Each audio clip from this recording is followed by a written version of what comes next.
नमस्कार, स्वागत है आपका जस्ट इंडिया में और मैं हूं आपके साथ मुस्कान। रुक करेंगे उन तमाम खबरों का जिनका सरोकार है आपसे। खबरों के प्रायोजक हैं आरोग्य मास्क लगाएं, कोरोना से सुरक्षित रहें। कमल चौक industries, a trusted school of chalk, manufacturers and suppliers of chalk, color chalk, duster, mask, sanitizer, etc. Asian colour coated Ispat limited, आपका विश्वास हमारी पहचान। मेडिफिर international, taken a step to keep you safe from corona virus. रंज किया showroom in Rohtak and Bahadurgarh. Showroom पर आएं, test drive लें और गाड़ी बुक कराएं। हरियाणा में फरीदाबाद पुलिस पर गंभीर आरोप लगे हैं। पुलिस के डर से फरीदाबाद की लड़की ने गुरुग्राम जाकर सुसाइड कर लिया है। बताया जा रहा है कि पुलिस ने मृतका के परिवार वालों को 3rd डिग्री टॉर्चर दिया था, जिससे परिवार की 22 वर्षीय बेटी डर गई थी और उसने अपनी जिंदगी खत्म कर ली। अब परिजनों ने बेटी का शव लेने से इनकार कर दिया है। वो पुलिस वालों के खिलाफ कार्रवाई की मांग कर रहे हैं। सुसाइड गुरुग्राम के राजेंद्र पार्क इलाके में किया गया था। परिजनों का कहना है कि उनकी बेटी पुलिस के डर से खुदकुशी की है और वे आरोपियों को इसके लिए कड़ी से कड़ी सजा दिलवाएंगे। मिली जानकारी के अनुसार पीड़ित परिवार किसी मुकदमे में आरोपी है। मामले में कार्रवाई करते हुए पुलिस ने परिवार को 3rd डिग्री टॉर्चर दिया था। आरोप है कि साली के सामने जीजा को पुलिस ने बिना कपड़ों के बेरहमी से पीटा था। यही नहीं, खबर करने गए पत्रकार को भी पुलिस ने हिरासत में लिया और 12 घंटे तक 3rd डिग्री दिया। पता नहीं क्या करता है, बार हमें कुछ नहीं बताता था। अगर मैं गलती से पूछती थी कि कहाँ जा रहे हो, तो मेरे को मारता था कि तू बाहर के बारे में मत जान, बस घर के बारे में तेरे को पता होना चाहिए। तो पुलिस अचानक आती है, मेरे घर पे गेट खुलवाती है। जब मैं पूछती हूँ कि क्यों आए हो, किस लिए आए हो, तो गेट पे थप्पड़ मारा मेरे को लेडीज पुलिस ने। फिर अंदर नहीं गई, हमें कोने में खड़ा करा दिया। हम पूछ रहे थे कि आखिर हमारा कसूर क्या है, आप ये तो बता दो कि हमें क्यों आए हो। तो बिना बोले उसको भी लात मारा और एक राजेश सर नाम का था पुलिस वाला, उसने उसको भी लात मारा, उसको भी थप्पड़ मारा और मुझे भी मारा। फिर 2 घंटे तक मुझे अकेले ले गए वहाँ गाड़ी में बिठा के। मेरी ननद बोलती रही भाभी को मत ले जाओ, फिर भी नहीं माने, लेके गए। 2 घंटे तक रास्ते में घुमा घुमा के मेरे को पूछते रहे और मारते रहे। रात को मेरी साली का फ़ोन आया था, उसने मुझे घर पे बुलाया था, बोला कि कुछ बात हो गई है, आप आ जाइए। तो मैं रात को तो गया नहीं, सुबह मैं घर पे गया कि क्या हो गया देखने के लिए। तो वहाँ पे ऑलरेडी 3-4 पुलिस CIA वाले थे अंदर। उन लोगों ने जाते ही मेरा फ़ोन छीन लिया, मुझे मारा, मेरी सलेह जो उसको मारा, मेरी नंद को मारा। उसके बाद में वेट किया पे थोड़ी देर, उसके बाद हमें गाड़ी में डाल के सीधा फरीदाबाद सेक्टर 19 साइबर सेल ले गए। वहाँ पे ले जाके जो राजेश नाम का बंदा था, वो गुड़गांव भी आया था, उसने यहाँ मारा था सबसे पहले, फिर वहाँ मारा था। वहीं ग्रेटर फरीदाबाद के वजीरपुर गांव स्थित एक फर्नीचर कंपनी में भीषण आग लग गई। इसकी सूचना पुलिस और दमकल विभाग को दी गई। जब तक दमकल गाड़ियां मौके पर पहुंचती, आग ने विकराल रूप धारण कर लिया था और पूरी कंपनी को अपनी चपेट में ले लिया था। आग पर काबू पाने के लिए पलवल और गुरुग्राम से भी दमकल गाड़ियां मंगवानी पड़ी। करीब 15 गाड़ियां शुक्रवार रात से जुटी हुई, जो शनिवार सुबह आग पर काबू पा सकी। जानकारी के अनुसार वजीरपुर निवासी LR शर्मा ने अपनी जमीन में शेड बनाकर अनिल भल्ला नामक कारोबारी को किराए पर दे रखा था। अनिल भल्ला इसमें फर्नीचर बनाने का और बेचने का काम करते थे। शुक्रवार रात कंपनी में मैनेजर राजीव कुमार, कबीर और एक अन्य कर्मचारी काम कर रहे थे। रात करीब 9 बजे मैनेजर राजीव ने कंपनी के अंदर रखे सोफे में आग लगी देखी। उन्होंने सोफे को बाहर फेंकने का प्रयास किया, लेकिन वजन अधिक होने के कारण वो नहीं उठ सका। राजीव जब अपने अन्य कर्मचारियों को बुलाते, आग ने विकराल रूप धारण कर लिया। किसी तरह वहां से बचकर तीनों बाहर निकले और कंपनी मालिक को सूचना दी।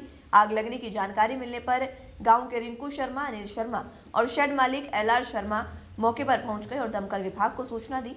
आग को करीब 15 गाड़ियां काफी मशक्कत के बाद बुझा पाई।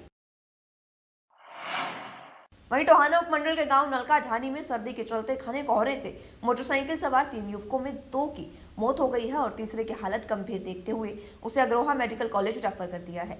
मृतक दोनों युवक उपमंडल के गांव धारसूल के रहने वाले मक्खन सिंह और विक्रम बताए जा रहे हैं और घायल संदीप को रेफर कर दिया गया है। जानकारी के अनुसार उपमंडल के गांव धारसूल के रहने वाले मृतक मक्खन सिंह, विक्रम और संदीप अपने किसी काम के लिए सुबह मोटरसाइकिल पर जा रहे थे कि तभी सर्दी के चलते कोहरा छाया हुआ था। जब वो नलका ढानी गांव के पास पहुंचे तो अचानक सामने से कुत्ता आ गया, जो कोहरे के चलते उन्हें दिखाई नहीं दिया और मोटरसाइकिल गड्ढे में जा गिरी, जिससे 2 की मौत हो गई है और एक गंभीर रूप से घायल है, जिसका इलाज जारी है।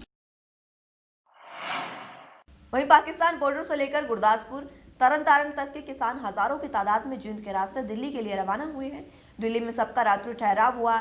जींद में ही 30,000 से ज्यादा किसानों के खाने की तैयारी भी की गई थी। रात तक जितने भी जत्थे पंजाब की ओर से आएंगे उनका रात्रि विश्राम में जींद में ही हुआ।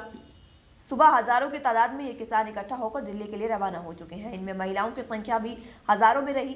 किसानों का कहना है कि पंजाब से आने वाले किसानों को मेहमाननवाजी के लिए जींद में किसान पूरी तरह से तैयार थे।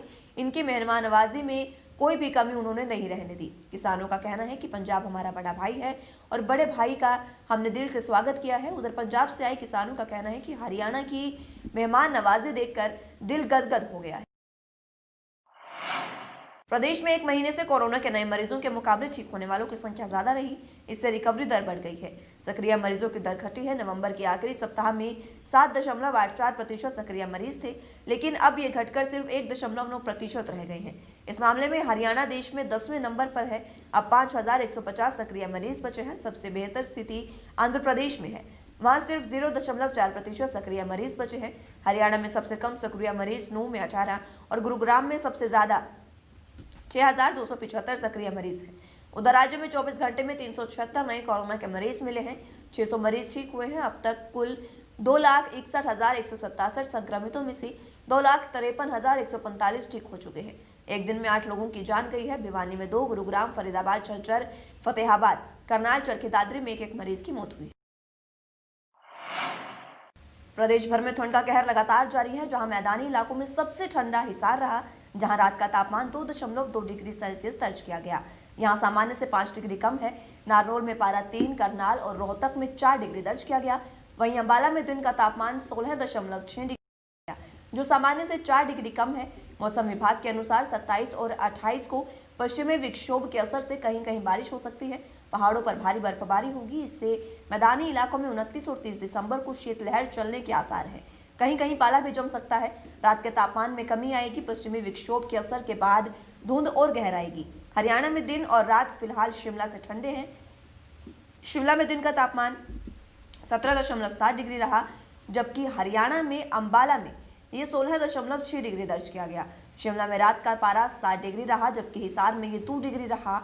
यही नहीं, ज्यादातर जिलों में ये 5 डिग्री से कम भी रहा है। 25 दिसंबर को महिला काव्य मंच हरियाणा राज्य इकाई का द्वितीय वार्षिक काव्य महोत्सव बड़े ही धूमधाम से फेसबुक पेज पर आयोजित किया गया। महिला काव्य मंच के संस्थापक नरेश नाज के सानिध्य में इस महोत्सव का आयोजन किया गया, जिसकी अध्यक्षता राष्ट्रीय उपाध्यक्ष और हरियाणा प्रभारी डॉक्टर विनय गौड़ ने की। कार्यक्रम में बतौर मुख्य अतिथि नीतू सिंह रॉय, राष्ट्रीय महासचिव, और विशिष्ट अतिथि के तौर पर शालू गुप्ता और डॉक्टर सुमन दहिया, अध्यक्ष राजस्थान इकाई ने उपस्थिति दर्ज की और कार्यक्रम की शोभा बढ़ाई। कार्यक्रम का शुभारंभ मकाम की हरियाणा राज्य के अध्यक्ष डॉक्टर ज्योति राज द्वारा मां सरस्वती के समक्ष दीप प्रज्वलन और माल्यार्पण कर, वहीं मकाम के संस्थापक नरेश नाज द्वारा मां शारदे की आराधना गीत के साथ किया गया। कार्यक्रम का बेहतरीन संयोजन और संचालन हरियाणा राज्य इकाई की अध्यक्ष राष्ट्रपति अवॉर्डी डॉक्टर ज्योति राज ने किया।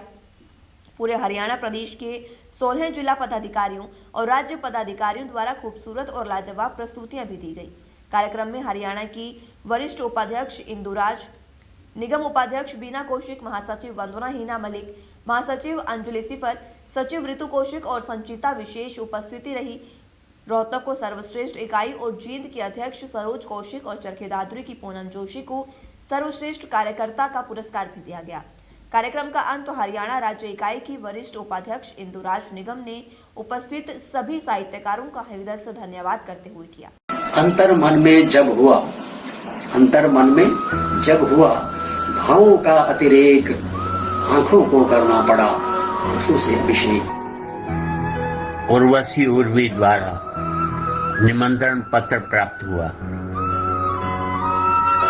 5,000 से ज्यादा महिला कवित्री साहित्यकार इसमें जुड़ रहे हैं। मंच के अंतर्राष्ट्रीय कवित्री सम्मेलन के उपलक्ष्य में मैं डॉक्टर कीर्ति काले सभी कवित्रियों को और आयोजक गणों को बहुत बहुत शुभकामनाएं अर्पित करती हूँ। में एक ऐतिहासिक उपक्रम है। आज तक इतने बड़े पैमाने पर कवित्रियों को, वो भी देश विदेश के कवित्रियों को इकट्ठा करने का प्रयास कभी नहीं किया गया। मैं हूं डॉक्टर नीलम वर्मा।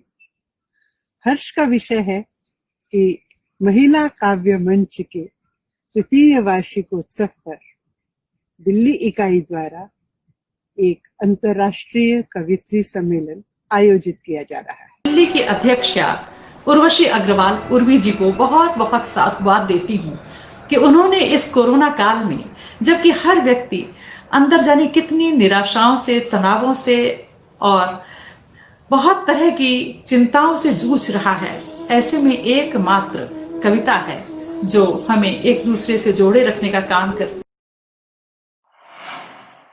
वहीं यमुनानगर में नेशनल हाईवे के फ्लाईओवर के नीचे टोलरपुर पुल के पास आवर्धन नहर में एक युवक के शव के साथ डूबी कार मिली है। आसपास के लोगों ने नहर में कार देखी तो पुलिस को बताया। देखने में कार लग्जरी लग रही थी, जिसकी सनरूफ आधी खुली हुई थी। उसमें से एक युवक का शव आधा बाहर निकल रहा था। पुलिस ने आसपास के लोगों से जानकारी भी ली, लेकिन कोई भी प्रत्यक्षदर्शी नहीं मिला जिससे अंदाजा लगाया जा सके कि ये कार किसकी है और क्या हो सकता था और ये कार कब गिरी है। वहीं दोपहर करीब 2 बजे पुलिस को आवर्धन नहर में कार के गिरने की सूचना मिली थी, जिस पर सदर यमुनानगर थाना पुलिस मौके पर पहुंची। आसपास के लोगों से जानकारी ली गई, लेकिन नहर में कार को किसी ने गिरते हुए नहीं देखा था। इस घटना की सूचना मिलते ही आसपास के इलाके में ग्रामीण भी पहुंचे। वहीं फ्लाईओवर के पास पुल के नीचे कार के टायर के निशान भी थे, जिससे यही अंदाजा लगाया गया कि ये कार यहीं से गिरी है। ऐसा भी हो सकता है कि कार को पीछे करते समय नहर में गिर गई हो। खबरों के प्रायोजक थे कमल चौक industries, a trusted school of chalk, manufacturers and suppliers of chalk, color chalk, slate pencil, duster, dustless chalk, housekeeping material, mask, sanitizer, hand wash. Office number 201, first floor, town centre mall, D park, model town, Rohtak. Corona महामारी से लड़ने के लिए आरोग्य mask लाया है आपके लिए सबसे आधुनिक मास्क। इसके साथ ही आपको मिलेगी आधुनिक पीपीई किट, वो भी बहुत ही सस्ते रेट पर। contact@arogyamask.com पर जाएं और हमसे संपर्क करें या फिर www.arogyamask.com से जुड़ें। इसके साथ ही आप हमें कॉल कर सकते हैं। हमारा पता है Anand international, plot number 181, Panipat, Haryana. Be Fast Fit, India's fastest growing fitness chain, now at Rohtak D Park.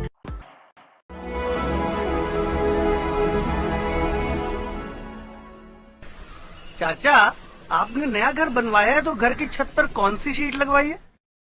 बेटा, मैंने अपने घर की छत पर एशियन शीट लगवाई है, क्योंकि वो कभी न मिटने वाले ओरिजिनल निशान की चादरें हैं। साथ में ISI का चिन्ह, 5 साल की वारंटी के साथ साथ पैसों का सही मूल्य देने वाली वही इकलौती शीट्स हैं। क्योंकि नाम नहीं, पहचान जरूरी है। फिलहाल के लिए इस बुलेटिन में इतना ही। जुड़े रहिए जस्ट इंडिया के साथ। नमस्कार।